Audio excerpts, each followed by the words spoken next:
ठीक है। बिस्मिल्लाहिर्रहमानिर्रहीम।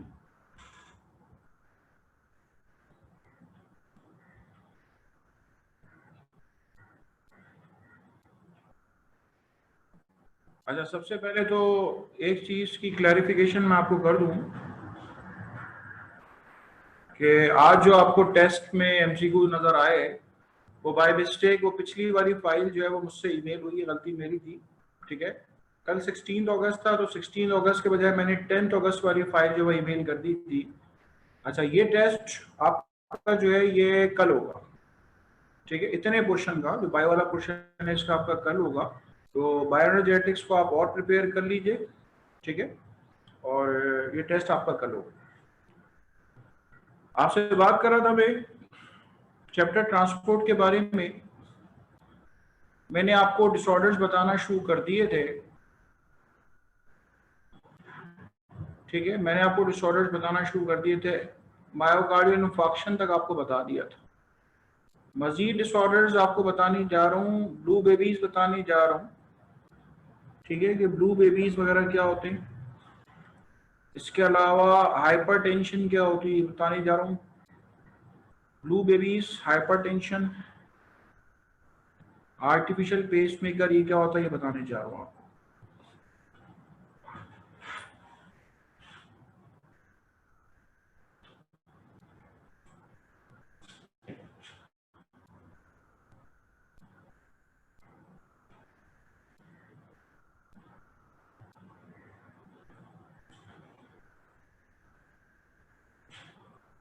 ठीक है, बिस्मिल्लाहिर्रहमानिर्रहीम।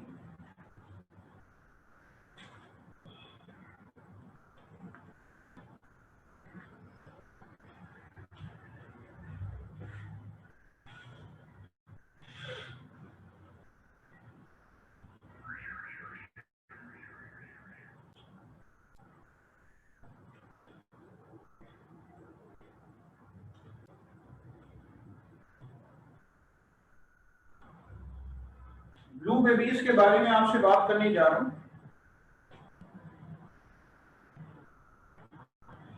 देखिए, ब्लू बेबीज को आम लैंग्वेज में, लेमन लैंग्वेज में आपने सुन रखा होगा। ठीक है, लेमन लैंग्वेज में आपने सुन रखा होगा दिल में सुराख होना। ठीक है, तो इसमें कोई लंबी चौड़ी बातें नहीं है, आपने पीछे फिजियोलॉजी पढ़ ली है कल की क्लास में। देखें, अगर किसी बच्चे का पैदाइशी तौर पे ये ये एट्रियल सेप्टल डिफेक्ट है या वेंट्रिकुलर सेप्टल डिफेक्ट है। ठीक है, एट्रियल सेप्टल डिफेक्ट है या वेंट्रिकुलर सेप्टल डिफेक्ट है, या उसके हार्ट से निकलने वाली जो पल्मोनरी आर्टरी है, ठीक है, उससे उसके हार्ट से निकलने वाली जो पल्मोनरी आर्टरी है उसके दरमियान जो कनेक्शन होता है वो कहलाता है डक्टस आर्टीरियोसस। ठीक है, डक्टस आर्टीरियोसस। अगर ये रिटेन रह गया है, ठीक है, अगर ये रिटेन रह गया है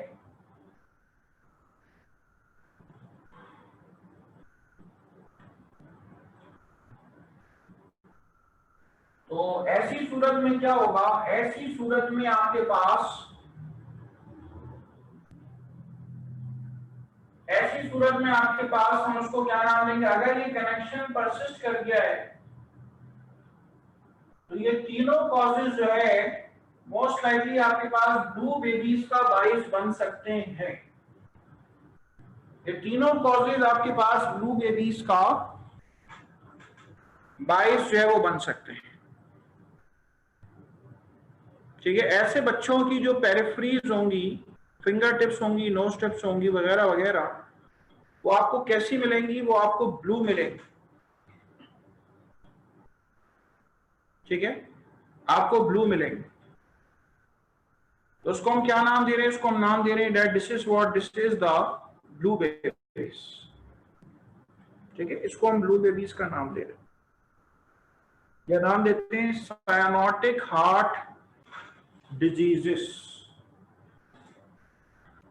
ठीक है, इसको हम ब्लू बेबीज या साइनोटिक हार्ट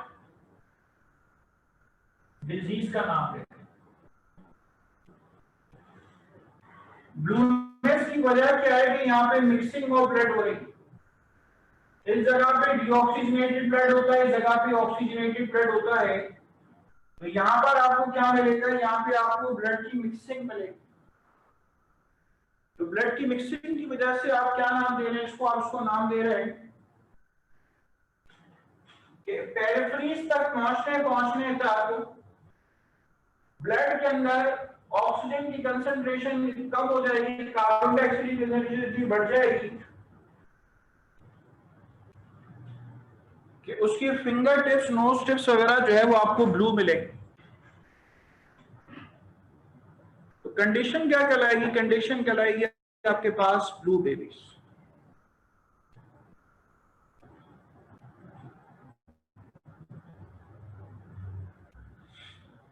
ठीक है, आमतौर पे पहाड़ी इलाकों में जो बच्चे पैदा होते हैं उनमें ये जो डक्टस आर्टियोसस और एओर्टा के दरमियान कनेक्शन है ये आमतौर पे रिमेन रह जाता है, परसिस्ट कर जाता है। तो इसलिए ऐसे इलाकों में ये जो पीडीए मैंने लिखा है, परसिस्टेंट या पैटेंट डक्टस आर्टियोसस, ये वाले बच्चे बहुत ज्यादा होते हैं।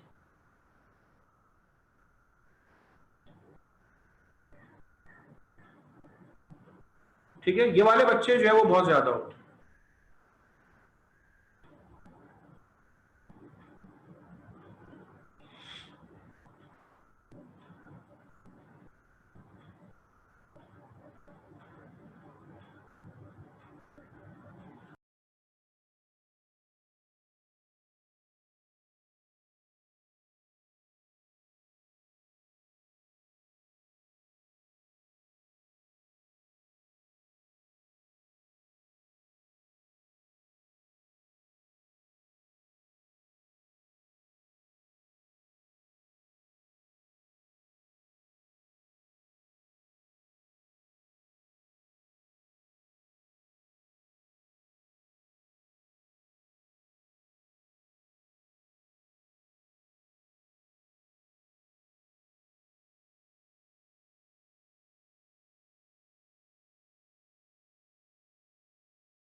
ठीक है, इसके बाद आइए आर्टिफिशियल पेस मेकर के बारे में बात कर रहा हूँ। आप में से कुछ लोगों के जहन में आएगा कि सर हमने फला के बारे में सुना है कि दिल में सुराख था और उसकी पेरिफेरीज ब्लू नहीं थी, या फला के देखा था कि पेरिफेरीज ब्लू थी। तो देखें, साइज पर डिपेंड करता है कितना बड़ा डिफेक्ट है। ठीक है, किसी का ज्यादा बड़ा होता है, किसी का छोटा सा होता है। चलो, इसके बाद आइए आर्टिफिशियल पेस मेकर। जो भी बातें मैं आपसे कर रहा हूँ, आप अगर अपने एनटीएस के पेपर्स, पास पेपर्स उठा के देख लें तो बड़े से तगड़े सवाल आए हुए हैं। उसमें एक में सवाल आया हुआ था कि किसी बच्चे को एएसडी या शायद बीएसडी था, तो अब उसमें किसका प्रेशर कम हो जाएगा, किसका प्रेशर बढ़ जाएगा, इसका प्रेशर क्या होगा। तो प्रेशर के हवाले से उन्होंने सवाल पूछा हुआ। सवाल कोई मुश्किल नहीं है, सवाल लॉजिकल है, लेकिन इतना सिंपल नहीं पूछा उन्होंने कि हाँ ये पूछ लें कि एएसडी क्या होता है, बीएसडी क्या होता है। ये बड़ा सिंपल है, उन्होंने उसकी एप्लीकेशन पूछी। ठीक है, इसके बाद आइए नेक्स्ट आपके पास है आर्टिफिशियल पेस मेकर।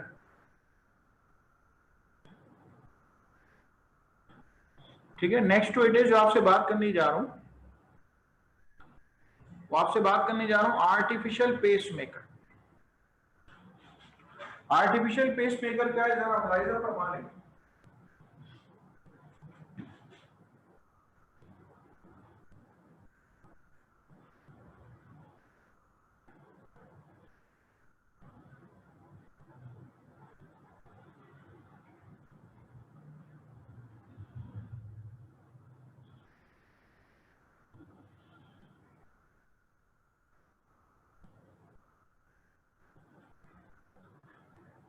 देखिए, ये कंडक्टिंग सिस्टम है, ऐसे नोड ये मौजूद है आपके पास, एवी नोड,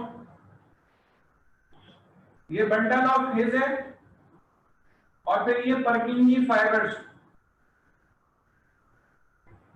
ठीक है, एसी नोड, एवी नोड, और ये मौजूद है परकिंजी फाइबर्स।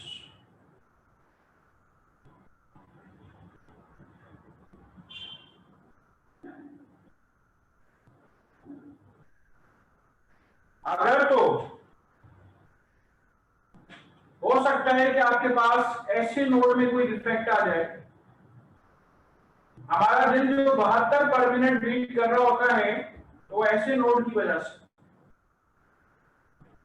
अगर ये डिफेक्टिव, यहां से मैसेज जाता है एवी नोड से बंडल ऑफ हिज और फिर परकिंजी फाइबर्स, ठीक है, डिपेंड करता है आपके पास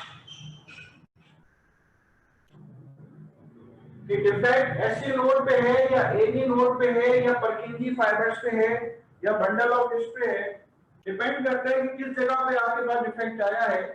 तो ऐसे इंसान को उसी के लिहाज से जो है वो पेस मेकर लगेगा। अगर किसी का ये कंडक्टिंग डिफेक्ट आ जाता है या किसी का ये कंडक्टिंग डिफेक्ट हो जाता है, तो ऐसे इंसान को नाम क्या देते हैं? ऐसे इंसान को नाम देते हैं कि वो हार्ट ब्लॉक का मरीज, ठीक है। ऐसे इंसान के लिए लफ्ज इस्तेमाल करते हैं that this is the patient of actually heart block, ठीक है। ये पेशेंट आपके पास हार्ट ब्लॉक का मरीज कहलाता है। ओके, तो ऐसा मरीज जो है तो दरअसल आपके पास हार्ट ब्लॉक का मरीज कहलाता है।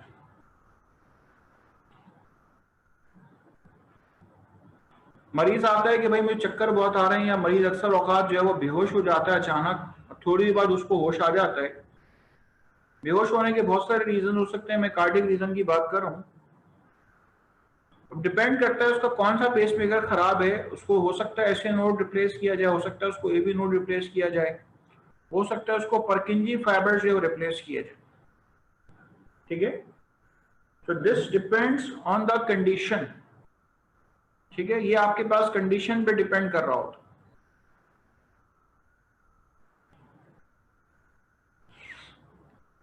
चलें, तो ये आर्टिफिशियल पेसमेकर की बात हो गई। इसके बाद आई है हाइपरटेंशन की बात कर रहा हूं। हाइपरटेंशन को डिफाइन करते हैं persistent high arterial blood pressure called hypertension. अगर मुसलसल किसी इंसान का ब्लड प्रेशर बढ़ा रहे तो उसको हम क्या नाम देते हैं? उसको हम नाम देते हैं, ठीक है, अगर मुसलसल किसी का ब्लड प्रेशर बढ़ा रहे तो हम उसको क्या नाम देते हैं? उसको हम नाम देते हैं दैट दिस इज हाइपरटेंसिव।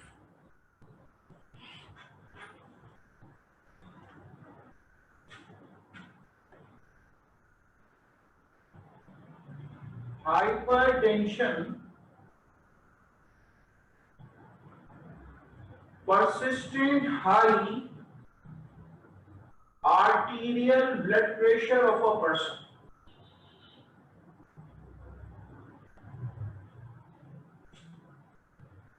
ठीक है। इसको क्या नाम देते हैं? इसको नाम देते हैं हाइपरटेंशन। अगर किसी का ब्लड प्रेशर 140/90 से बड़ा रहता है, अगर किसी का ब्लड प्रेशर 140/90 से बड़ा रहता है तो हम उसको कंसीडर करेंगे that this person is hypertensive,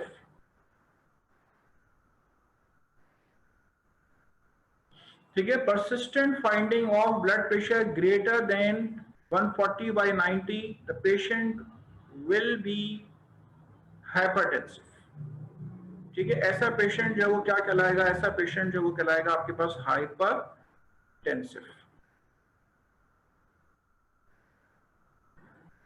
चलें, इसके बाद आइए, अच्छा, हाइपरटेंशन को साइलेंट किलर बोलते हैं, ठीक है।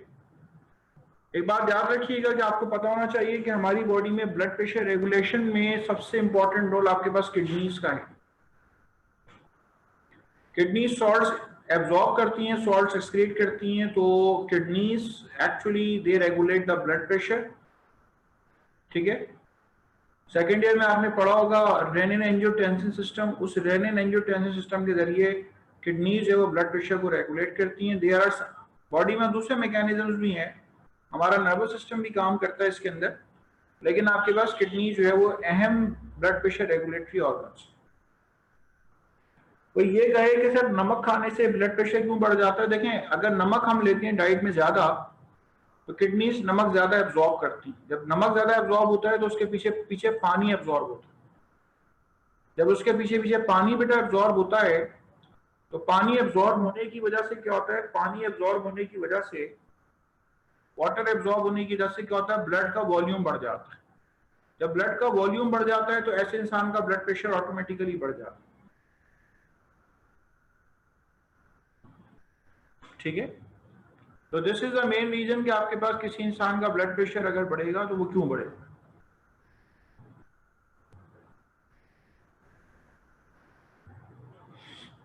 चलें, इसके बाद आइए सेरिब्रल इंफार्क्शन या स्ट्रोक। आप लोगों को सेरिब्रल इंफार्क्शन या स्ट्रोक समझाना आसान इसलिए है कि आपने ब्रेन का टॉपिक सेकेंड ईयर के अंदर पढ़ा हुआ है।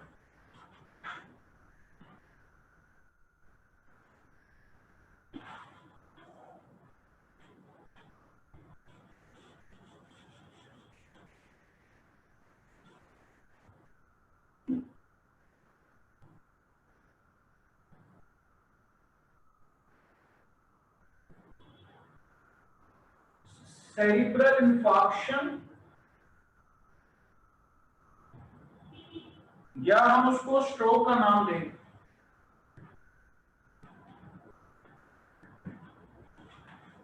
ठीक है। देखें, ब्रेन की अगर किसी भी वजह से कोई ब्लड सप्लाई अगर ब्लॉक हो जाए, ठीक है, ब्रेन की अगर कोई भी ब्लड सप्लाई ब्लॉक हो जाए किसी एम्बुलेंस की वजह से या किसी और वजह से, तो अगर जो ब्लड सप्लाई ब्लॉक हो जाए तो क्या होगा, ब्रेन का वो जो रीजन होगा काम करना छोड़ देगा। ठीक है, ब्रेन का वो जो रीजन होगा वो काम करना जो है वो छोड़ देगा। कंडीशन क्या कहलाएगी? कंडीशन कहलाएगी आपके पास सेरिब्रल इंफार्क्शन। ठीक है, ब्रेन का वो जो रीजन होगा वो काम करना छोड़ देगा। हम उसको क्या नाम देंगे? उसको नाम देंगे that this is what this is the cerebral infarction.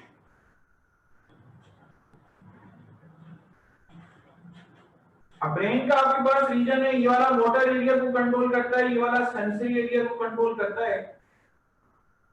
तो जिस जगह पे भी इंफार्क्शन होगा, जिस जगह पे भी ब्लॉकेज आएगी, तो हो सकता है कि उस इंसान के जो हाथ पैर है वो हिलाना बंद हो जाए, यानी कि मोटर एक्शंस लॉस हो गए, या ऐसा हो सकता है सेंसरी लॉस हो जाए। ठीक है। तो इंफार्क्शन अगेन हम इसलिए कह रहे हैं कि ब्रेन के उन टिश्यूज को ऑक्सीजन की सप्लाई जो है वो बंद हो गई, तो इस्कीमिक नेक्रोसिस हो गई।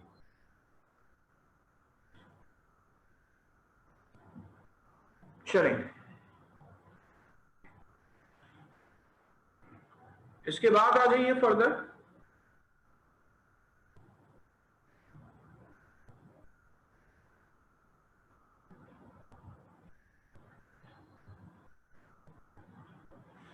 ये आपसे हार्ट के डिसऑर्डर्स के बारे में बात की है। ठीक है, ये आपसे कार्डियक डिसऑर्डर्स के बारे में बात की। कोई सवाल अगर आपने करना है तो आप कर सकते हैं। इसके बाद मैं बात करूंगा आपसे अगला टॉपिक जो आपके पास बड़ा टॉपिक है वो इम्यूनिटी का टॉपिक है। उसमें ब्लड और दूसरी चीजों के बारे में आपसे बात करूंगा। यहां तक कोई बात आपने पूछनी हो तो आप पूछ सकते हैं।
ठीक है, इसके बाद आइए इम्यूनिटी की तरफ बढ़ रहा हूं।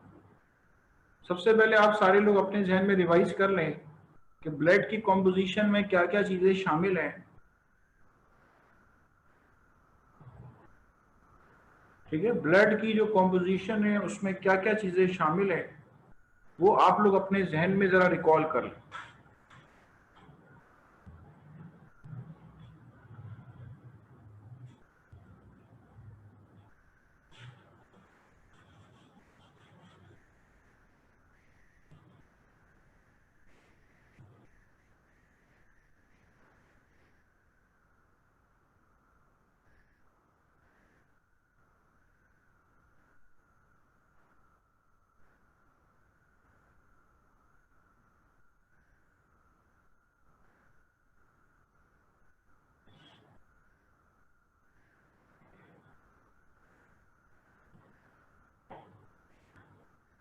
देखिए, ब्लड के अंदर अगर आपसे बात करूं तो आपको दो मेन चीजें मिलेंगी।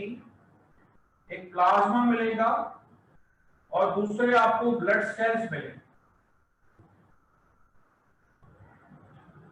प्लाज्मा के बारे में अगर आपसे बात करूं तो 60% जो है वो प्लाज्मा है और 40% सेल्स।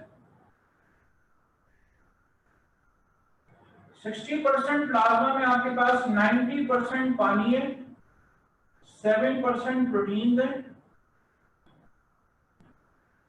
और 3% दूसरी चीज है।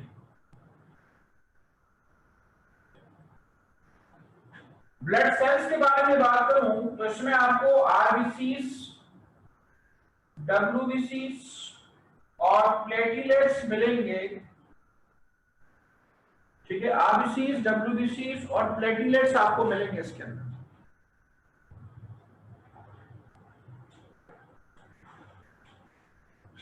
आरबीसीज तकरीबन आपके पास 50 लाख के करीब होते हैं पर cubic millimetre. White blood sales तकरीबन आपके पास 4000 से 11000 की रेंज में होते हैं पर क्यूबिक मिलीमीटर। प्लेटलेट्स तकरीबन आपके पास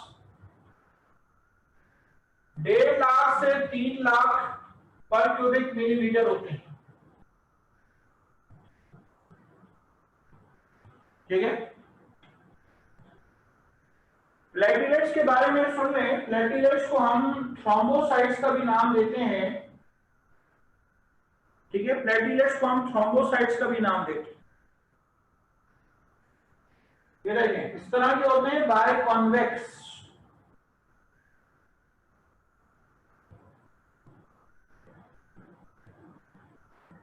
व्हाइट ब्लड सेल्स को हम ल्यूकोसाइट्स का नाम देते हैं। रेड ब्लड सेल्स को हम एरिथ्रोसाइट्स का नाम देते हैं।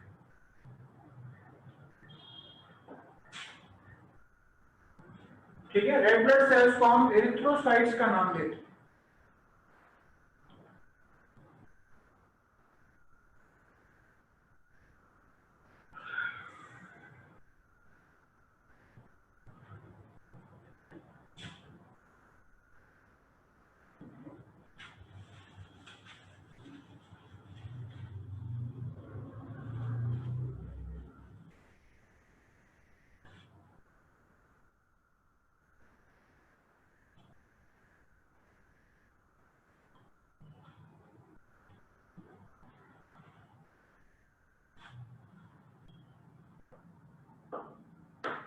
चलिए, आपको इम्यूनिटी का टॉपिक बताना है तो सबसे पहले व्हाइट ब्लड सेल्स की तरफ आ जाइए।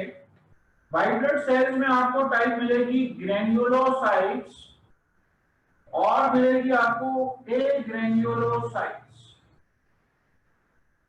ग्रेन्युलोसाइट्स में आपको मिलेंगे न्यूट्रोफिल्स, बेसोफिल्स और आपको मिलेंगे ईजिनोफिल्स। और ए ग्रेन्युलोसाइट्स में आपको मिलेंगे मोनोसाइट्स और लिम्फोसाइट्स। लिम्फोसाइट्स के अंदर आपको मिलेंगे B lymphocytes and T lymphocytes.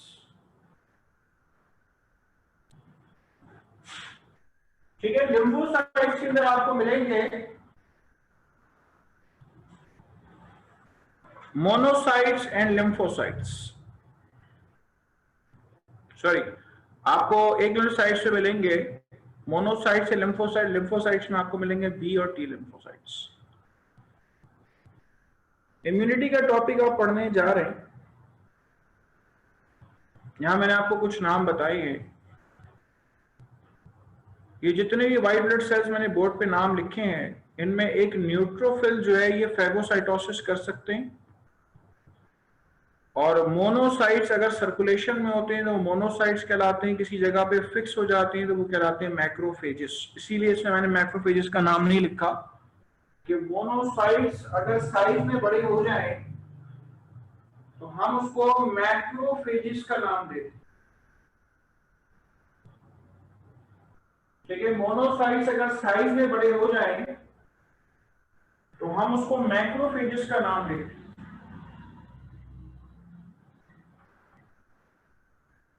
ठीक है, तो वही मोनोसाइट्स क्या कहलाना शुरू हो जाती है, मैक्रोफेजेस कहलाना शुरू हो जाती है। ओके, न्यूट्रोफिल्स के बारे में बात करें तो न्यूट्रोफिल जो है उसका देखेंगे ट्राइलोब न्यूक्लियस होता है, 3 लोब वाला न्यूक्लियस होता है। बेजोफिल्स के बारे में बात करूं तो बेजोफिल्स का इनकम्प्लीटली बाइलोब न्यूक्लियस होता है। इजनोफिल्स की बात करूं तो कंप्लीटली बाइलोब न्यूक्लियस होता है। बेजोफिल्स जो है इन सबके साइटोप्लाज्म में ग्रेन्यूल्स मौजूद होते हैं, इन सबके साइटोप्लाज्म में आपको ग्रेन्यूल्स मिलेंगे। इजनोफिल जो है ये रिलीज करते हैं एंटीहिस्टामीन्स। ठीक है, इजनोफिल रिलीज करते हैं एंटीहिस्टामीन्स। बेजोफिल जो है वो रिलीज करते हैं हेपरिन और रिलीज करते हैं हिस्टामीन। ठीक है, हेपरिन रिलीज करते हैं और रिलीज करते हैं हिस्टामीन।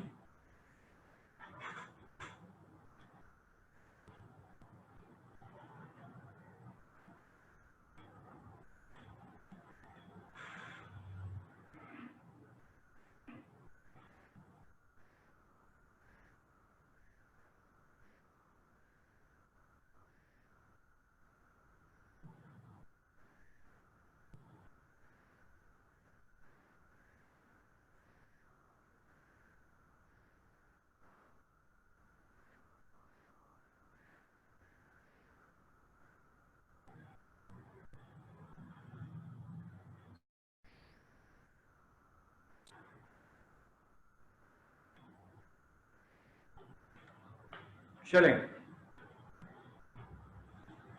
अब आपको डिटेल में बताने जा रहा हूं।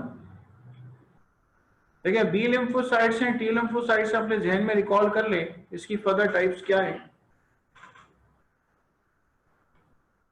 बी लिम्फोसाइट्स की 2 टाइप्स आपको मिलेंगी, एक प्लाज्मा सेल्स और एक मेमोरी बी सेल्स। ठीक है, एक प्लाज्मा सेल और एक मेमोरी बी सेल।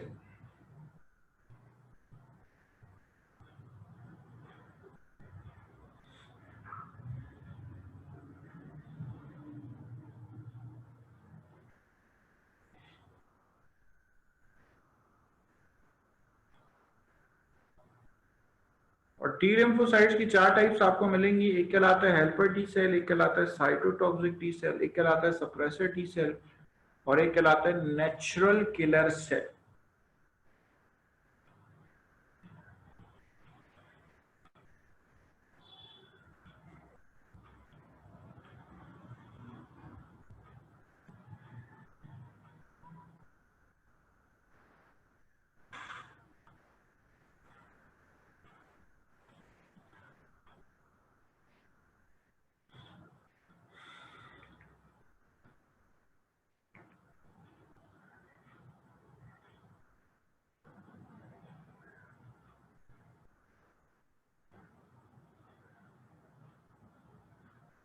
ठीक है, अब इसके बाद आपसे बात करने जा रहा हूं, इम्यूनिटी का टॉपिक आपको पढ़ाने जा रहा हूं। ठीक है, उसमें ये सारे जितने भी वाइट ब्लड सेल्स होंगे उनके फंक्शंस आपको ऑटोमेटिकली पता चल जाएंगे। ठीक है, किसी के ध्यान में आया सर ये ग्रेन्यूल्स क्या होते हैं, तो ये मुख्तलिफ किस्म के केमिकल सब्सटेंसेस जो है वो ग्रेन्यूल्स की शक्ल में मौजूद हैं। ठीक है, मुख्तलिफ केमिकल सब्सटेंसेस जो है इन ग्रेन्यूल्स की शक्ल में मौजूद होते हैं। आप सबको पता है प्लेटलेट्स में न्यूक्लियस नहीं होता, रेड ब्लड सेल्स में न्यूक्लियस नहीं होता, व्हाइट ब्लड सेल में न्यूक्लियस होता है। रेड ब्लड सेल का लाइफ स्पैन 120 डेज है, बाइकॉन्केव डिस्क लाइक होते हैं। प्लेटलेट्स का लाइफ स्पैन 10 दिन होता है, बाइकॉन्वेक्स इन शेप होते हैं। ठीक है, बाइकॉन्वेक्स इन शेप होते हैं। तो ये आपके पास उनकी शेप्स।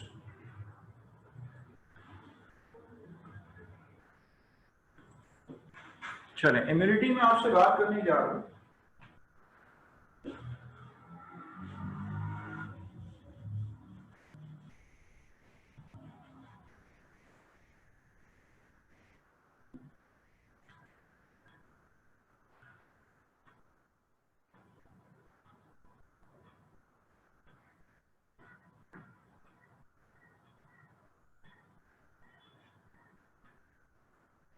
इसमें आपको मिलेगा इन्नेट इम्यून सिस्टम और आपको मिलेगा adaptive immune system.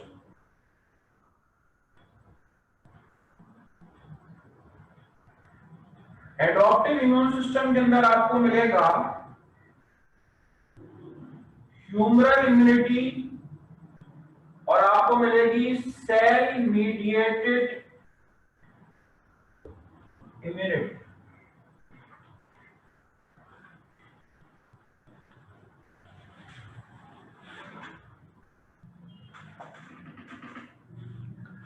Humoral immunity मिलेगी, आपको मिलेगी cell mediated immunity.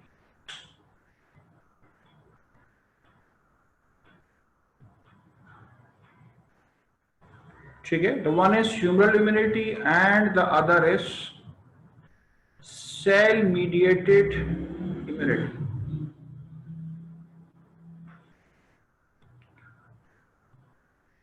Ali Mohammad Nasir, मुझे आप बताएंगे कि ह्यूमरल इम्यूनिटी क्या होती है, कौन प्रोवाइड करता है? अली मोहम्मद नासिर की आज की क्लास में नहीं है क्या?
चले फरीन वाली का आप बता दें ह्यूमरल इम्यूनिटी क्या होती है। जवाब नहीं देंगे तो उसके बगैर अच्छा याद नहीं होगा।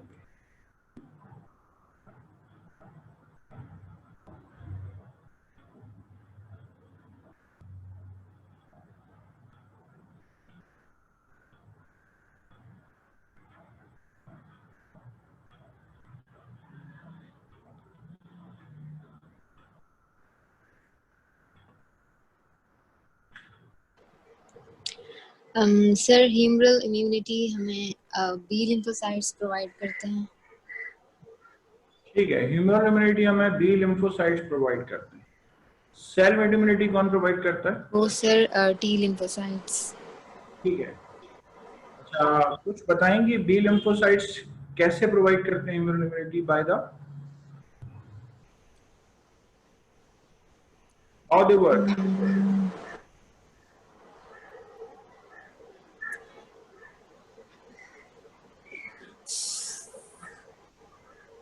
सर अगर मतलब पहली बार कोई मतलब ये हमारे थर्ड लाइन ऑफ डिफेंस है, तो ठीक है। अगर हमें पहली बार इन्फेक्शन कोई हो और वो फर्स्ट लाइन ऑफ डिफेंस और सेकंड लाइन ऑफ डिफेंस से नहीं हो सकता, फिर वो थर्ड लाइन ऑफ डिफेंस में आता है, फिर बी सेल्स एक बार मतलब फर्स्ट टाइम जब प्राइमरी इम्यून रिस्पॉन्स होता है तो वो मतलब प्लाज्मा सेल्स के जरिए इन्फेक्शन को ख़त्म करते हैं। फिर वो उसी टाइम मेमोरी सेल्स भी बनाते हैं कि जब हमें दोबारा कभी इन्फेक्शन हो तो वो सेकेंडरी इम्यून रिस्पॉन्स के ज़रिए, क्योंकि मेमोरी सेल्स बने हुए होते हैं, तो वो हमें इम्यूनिटी प्रोवाइड करते हैं उस इन्फेक्शन से। तो इस तरह करके वो हमें दे देते हैं। आपकी सारी कही हुई बातें दुरुस्त थी और एक तरह से ये रिवाइज भी हो गया, लेकिन मेरा सवाल ये है कि ये बी लिम्फोसाइट्स काम कैसे करते हैं, मारेंगे कैसे? बी लिम्फोसाइट के सामने से या प्लाज्मा सेल्स के सामने से एक बैक्टीरिया गुजर गया, अब ये उसको मारेगा कैसे? सर अगर सर ये एंटीबॉडीज बनाएगा। This I want to hear. They work by the production of antibodies. Blood cells हैं, उसमें किसी के पास ये क्रेडिट नहीं है कि वो एंटीबॉडीज बना सके। ह्यूमन इम्यूनिटी में बी लिम्फोसाइट्स के जो प्लाज्मा सेल्स होते हैं ये डायरेक्टली आपके पास क्या करते हैं, एंटीबॉडीज की प्रोडक्शन करते हैं। कोई भी टी लिम्फोसाइट एंटीबॉडीज बनाता नहीं है, खुद से नहीं बनाता, लेकिन बी लिम्फोसाइट्स को मैसेज दे सकता है, ऑर्डर्स दे सकता है बनाने के लिए, लेकिन डायरेक्टली जो एंटीबॉडीज बनाते हैं आपके पास, वो कौन बनाते हैं? वो आपके पास बी लिम्फोसाइट जो है वो दरअसल एंटीबॉडीज बनाते हैं। ठीक है, डायरेक्टली जो आपके पास एंटीबॉडीज बनाने में इन्वॉल्व हैं वो आपके पास हैं बी लिम्फोसाइट्स। ठीक है, चलें आगे बात करने जा रहा हूं आपसे फर्दर।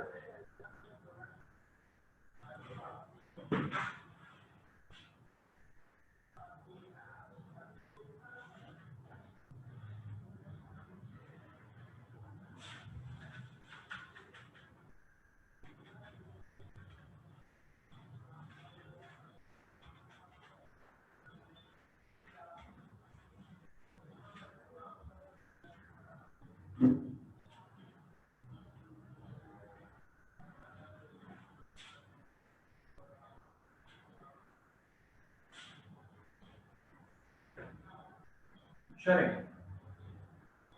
ये आपके पास बी लिम्फोसाइट्स मौजूद हैं।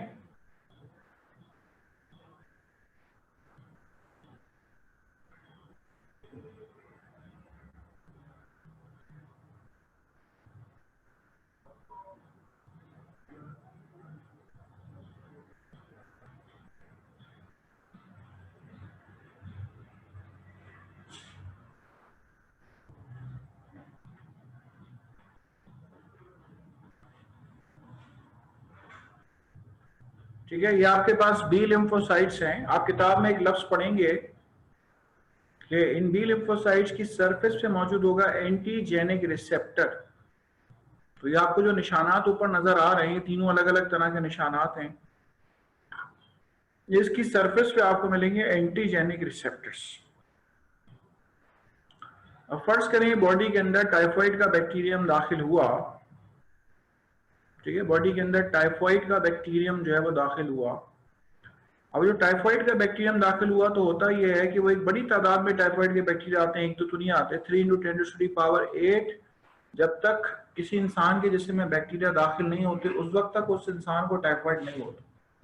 अब जब ये बैक्टीरिया बॉडी में आते हैं तो इनकी बॉडी से इनके टुकड़े, इनके पुर्जे टूट टूट के, ठीक है, इनकी बॉडी के टुकड़े, इनके पुर्जे जो वो टूट टूट के हमारी बॉडी के अंदर ब्लड वगैरह में इधर उधर गिर रहे होते। ठीक है, ये टुकड़े पुर्जे जो है ये टूट टूट के गिर रहे होते। ठीक है, तो ये जो पुर्जे और टुकड़े टूट टूट के गिर रहे होते हैं,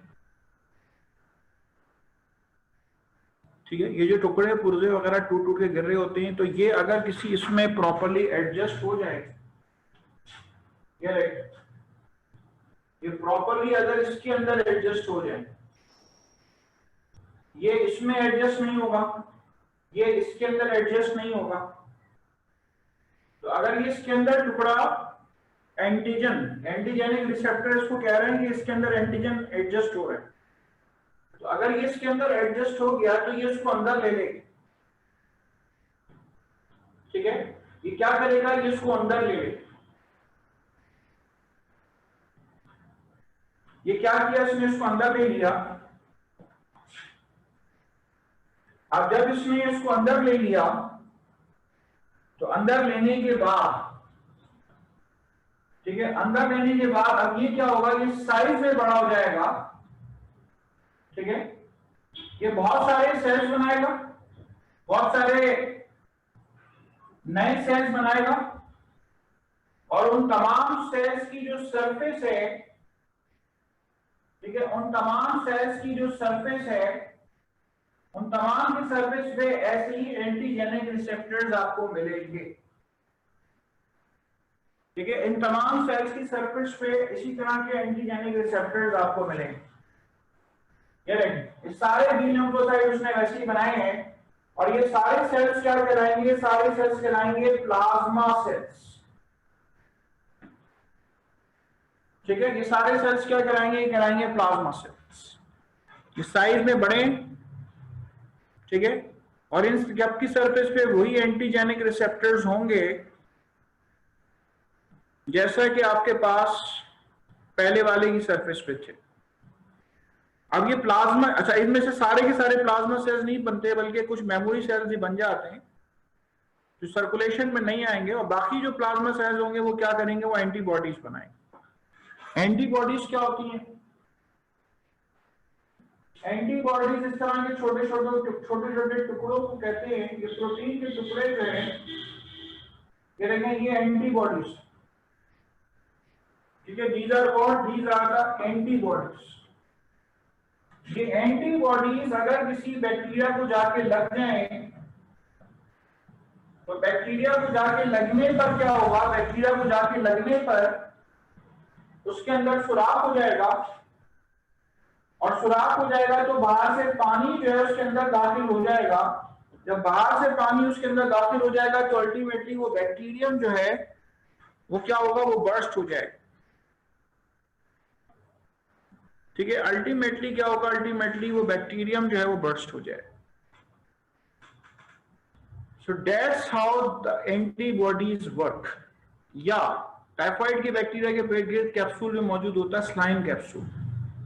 ये स्लाइम कैप्सूल बड़ा फिसलने वाला होता है। मतलब ये है कि इसके करीब अगर फैगोसाइट्स आते हैं इसको खाने के लिए, इसको पकड़ने के लिए आते हैं, तो ये जो स्लाइम कैप्सूल है, इस स्लाइम कैप्सूल की वजह से ये पहले फिसल जाता था, लेकिन बाद एंटीबॉडीज ऐसी भी होती हैं कि जो क्या करती है, जो सुराख नहीं करती बल्कि बैक्टीरिया के साथ चिपक जाती हैं। अब क्या होगा कि जब फैगोसाइट्स उसको पकड़ने के लिए आएंगे तो वो उसको आसानी पकड़ लेंगे उन एंटीबॉडीज के चिपकने की वजह से, ठीक है। उन एंटीबॉडीज के चिपकने की वजह से वो आपके पास आसानी जो है वो बासानी उसको इनगल्फ कर लेगा, ठीक है। So that's how the antibodies work. इस तरीके से आपके पास एंटीबॉडीज जो है वो काम करती है, ठीक है। इस तरह से एंटीबॉडीज जो है वो काम करती है।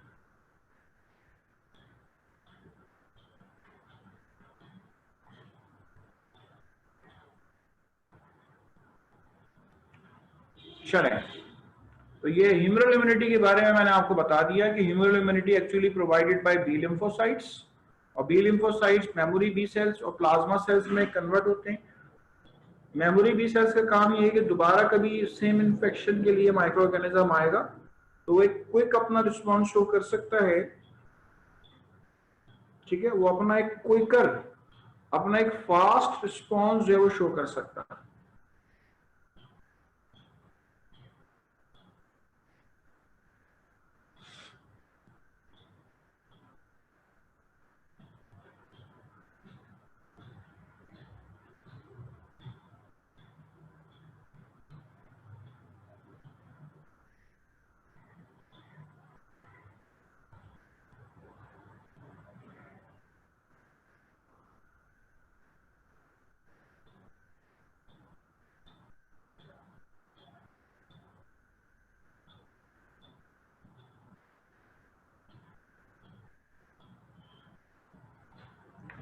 चलो, ह्यूमरल इम्यूनिटी के बाद आपसे बात करूंगा सेल मीडिएटेड इम्यूनिटी। आप में से कोई बता दें कि cell mediated immunity T lymphocytes को प्रोवाइड करते हैं। और 4 तरह के टी लिम्फोसाइट्स के फंक्शन आपके कोर्स में दिए हैं उन्होंने, ठीक है। 4 तरह के फंक्शन दिए हुए हैं, helper T cells, cytotoxic T sales, natural killer sales, और चौथी टाइप है आपके पास सप्रेसर टी सेल्स।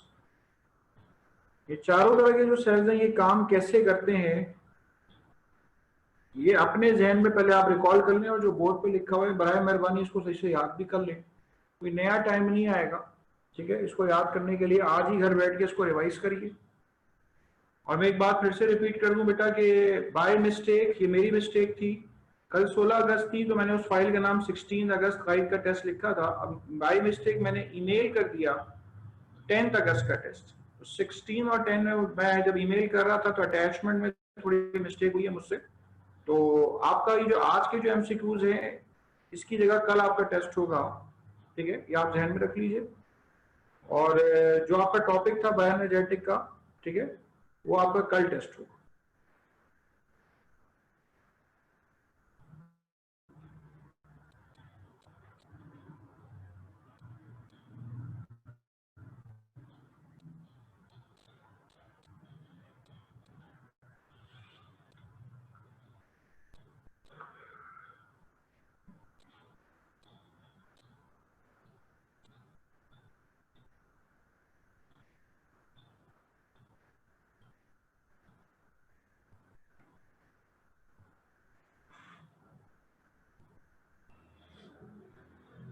जी फरमाइए। अस्सलाम वालेकुम सर। वालेकुम सलाम। सर टेस्ट टाइमिंग क्या होगी? सर जैन आपको बता देंगे, आपका चलिए। टाइम पे हो जाएगा। कल आपकी कोई क्लास होती है क्या? नहीं सर, कल ऑफ होता है। अच्छा, वो जब वो आपको कम्युनिकेट कर देंगे ग्रुप पे, ठीक है। चलिए ठीक है। ग्रुप पे कम्युनिकेट कर देंगे। आपके ज्यादा से ज्यादा आपको पता 20 एमसीक्यूज हैं, आपको टाइम जो मिलना चाहिए वो आपको 8 से 10 मिनट मिलने चाहिए, ठीक है। तो वो 10 जी मिनट ठीक है। करना होंगे, बाकी तरीके का आपको वही होगा जैसे आप टेस्ट देते हैं। ठीक है। चलेंगे। टी लिम्फोसाइट्स में आपके पास एक है helper T cells, cytotoxic T cells, suppressor T cell, natural killer cells. इसको समझने से पहले सबसे पहले गौर से सुन लें, कभी आपके जहन में ये बात आई है कि हमारी बॉडी के व्हाइट ब्लड सेल्स पहचानते कैसे हैं कि ये हमारी बॉडी के अपने सेल्स हैं या ये सेल जो है वो बाहर से आया है? तो ये कैसे पहचानते हैं? उसके लिए बेटा एक बात सुन लें और से कि हर इंसान में उसके सेल की सरफेस पे एमएचसी या एचएलए मौजूद होती है, ठीक है। एमएचसी या एचएलए, एमएचसी कहते हैं मेजर हिस्टोकम्पैटिबिलिटी कॉम्प्लेक्स, या एचएलए कहते हैं ह्यूमन ल्यूकोसाइट एंटीजन, ये मौजूद होते हैं। तमाम के तमाम मैक्रोफेजेस पे होते हैं MHC2, और तमाम के तमाम न्यूक्लिएटेड सेल्स मैक्रोफेजेस के अलावा जो होते हैं उस पे होते हैं MHC1। तो कहने का मकसद ये है कि बॉडी के तमाम न्यूक्लिएटेड सेल्स पे MHC1 है, बॉडी के कुछ सेल्स पे जिनमें मैक्रोफेजेस आपको याद रखने हैं उस पे MHC2 होते हैं। MHC stands for major histocompatibility complex. या आप समझ लें कुछ प्रोटीनस स्ट्रक्चर्स होते हैं जिससे ये पता चलता है कि ये हम आपके बॉडी के हैं कि नहीं। और याद रखिए हर इंसान का MHC1 MHC2 दूसरे इंसान के MHC1 और MHC2 से मुख्तलिफ होता है, ठीक है। हर इंसान का MHC1 MHC2 जो है वो दूसरे इंसान के MHC1 और MHC2 से जो है वो मुख्तलिफ होता है, ठीक है।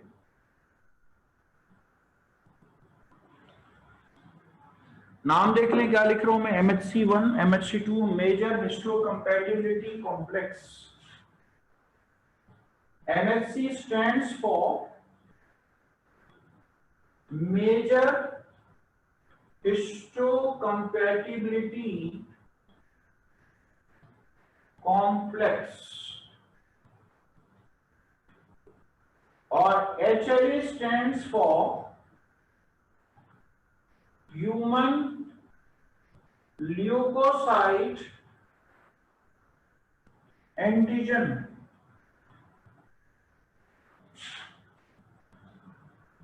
ठीक है, ह्यूमन ल्यूकोसाइट एंटीजन।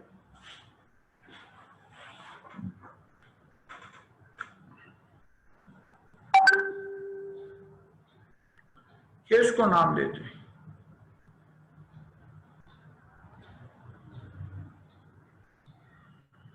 चले, घर से पढ़कर आए। ठीक है, सबसे कह रहा हूं, बार बार ये बात कह रहा हूं, जितना खुद से पढ़ेंगे उतना आपको ज्यादा अच्छा एब्जॉर्ब होगा। मैं जब बात करूंगा तो जस्ट आपको लगेगा कि रिवीजन हो रहा है। ठीक है, तो जरा पढ़ के आई।